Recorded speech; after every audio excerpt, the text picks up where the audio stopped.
पूरे देश में जन्माष्टमी का पर्व धूमधाम से मनाया गया और भक्तों में भारी उल्लास देखने को मिला है। इस खास मौके पर मंदिरों में भी रौनक दिखी। कान्हा की जन्मस्थली मथुरा में भी विशेष आयोजन किया गया। इसके अलावा एमपी छत्तीसगढ़ में भी जन्माष्टमी की धूम देखने को मिली है।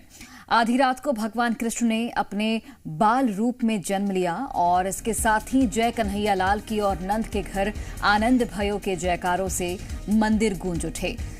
चौतरफा हर्ष उमंग उल्लास श्रद्धा भक्ति भाव का माहौल दिखा। तो रात 12 बजे भगवान श्री कृष्ण ने अपने बाल स्वरूप में अपने भक्तगणों को दर्शन दिए और मंदिरों में उस वक्त की रौनक देखने लायक थी। ये कुछ तस्वीरें आपके टीवी स्क्रीन पर हैं। प्रकट हुए कान्हा, अपने बाल स्वरूप में कान्हा ने जन्म लिया और अपने भक्तों को दर्शन दिए। दुग्ध से उनका अभिषेक किया गया। इसके अलावा कमल पुष्पों से अर्चन किया गया।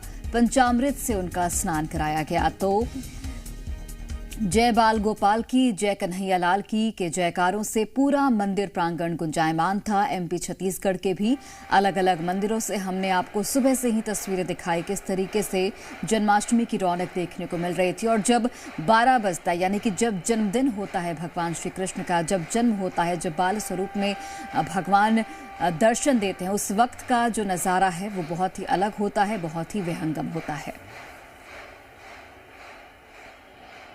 रात के 12 बजते ही श्री कृष्ण जन्मस्थली पर ढोल नगाड़े, झांझ मंजीरे और मृदंग की आवाज गूंज उठी। अपने आराध्य कन्हैया के प्राकट्योत्सव की खुशी में भक्त झूमने लगे। कपाट खुलते ही श्रद्धालुओं की भीड़ श्री कृष्ण और राधा रानी की एक झलक पाने के लिए लालायित दिखी। मंदिर के कोने कोने में कृष्ण कन्हैया की जय जयकार होने लगी। सोने से सजी चांदी की कामधेनु गाय के दूध से भगवान कृष्ण का अभिषेक किया गया। इसके बाद भगवान को चांदी के कमल पर बिठाकर 5 क्विंटल पंचामृत से स्नान कराया गया, जिसके बाद ठाकुर जी को खास पोशाक अर्पित की गई, जिसे 6 महीने में मथुरा के कारीगरों ने तैयार किया था। इसमें सोने चांदी के तारों का इस्तेमाल किया गया है। श्री कृष्ण जन्मभूमि मंदिर को ऑपरेशन सिंदूर की थीम पर सजाया गया है। जिस फूल बंगला में ठाकुर जी विराजे हैं उसे सिंदूरी फूलों से सजाया गया है।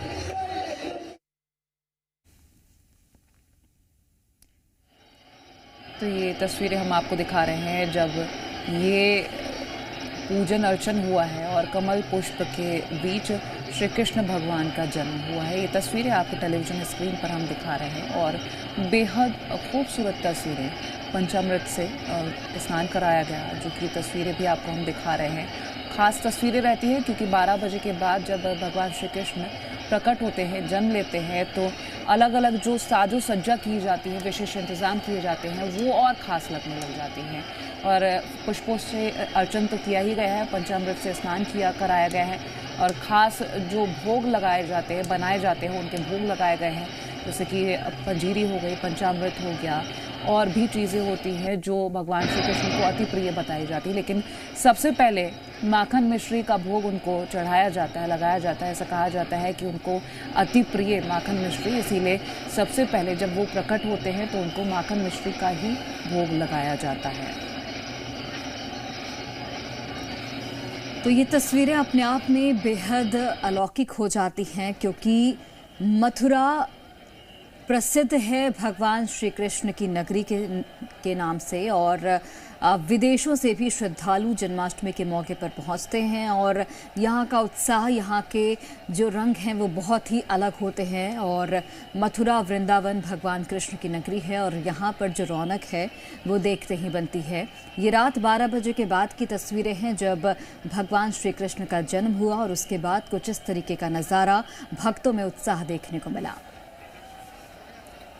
तो जम्मू कश्मीर में जन्माष्टमी उत्सव बड़े हर्षोल्लास के साथ मनाई गई है। मथुरा की फिलहाल तो ये तस्वीर आपको हम दिखा रहे हैं, लेकिन इसके इतर देश की अलग अलग जगहों में भी भक्ति भाव के साथ त्यौहार मनाया गया है। कश्मीरी पंडित समुदाय ने श्रीनगर समेत घाटी के कई हिस्सों में भव्य शोभा यात्रा निकाली है।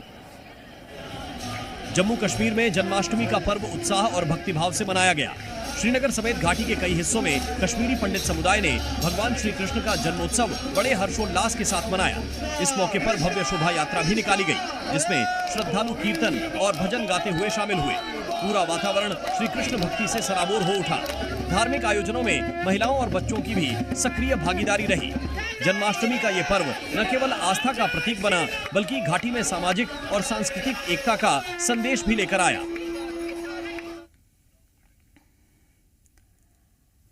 और वहीं जन्माष्टमी के मौके पर कल सीएम डॉक्टर मोहन यादव उज्जैन पहुंचे और मीरा माधव मंदिर, श्री कृष्ण मित्र वृंदा मंदिर में और श्री सांदीपनी आश्रम में पूजन किया।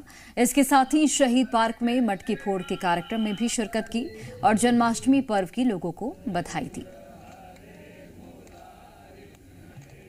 ये उज्जैन से तस्वीरें हैं। कल जन्माष्टमी के मौके पर अलग अलग कार्यक्रम में मुख्यमंत्री डॉक्टर मोहन यादव शामिल हुए थे और दही हांडी की जो प्रतियोगिता थी उसमें भी शिरकत की। इसके अलावा अलग अलग मंदिर में पहुंचे और वहां पर पूजन अर्चन भी किया गया है। यह आप तस्वीरों के माध्यम से देख सकते हैं। मुख्यमंत्री की मौजूदगी है और लोगों को भी जन्माष्टमी की शुभकामनाएं देते हुए मुख्यमंत्री नजर आए थे। सांदीपनी आश्रम वो पवित्र आश्रम है जहाँ भगवान कृष्ण से श्री कृष्ण की यात्रा के लंबे स्तर पे निकले, मनुष्य बन के आए थे और योगेश्वर बन के गए।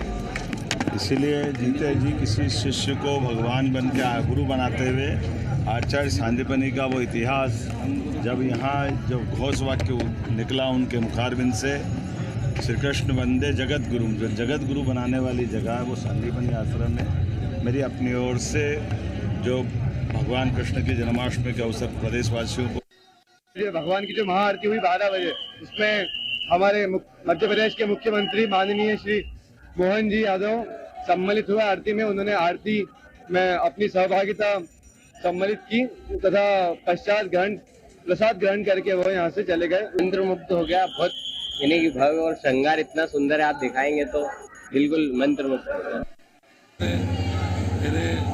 6 बजे से अभिषेक हुआ, अभिषेक के बाद श्रृंगार हुआ भगवान का और 12 बजे भगवान का प्राकट्य हुआ। नंद के आनंद भयो जय कन्हैया लाल की, तो परमानंद के साथ भगवान की आरती की गई और सभी ने उनका दिव्य दर्शन किया।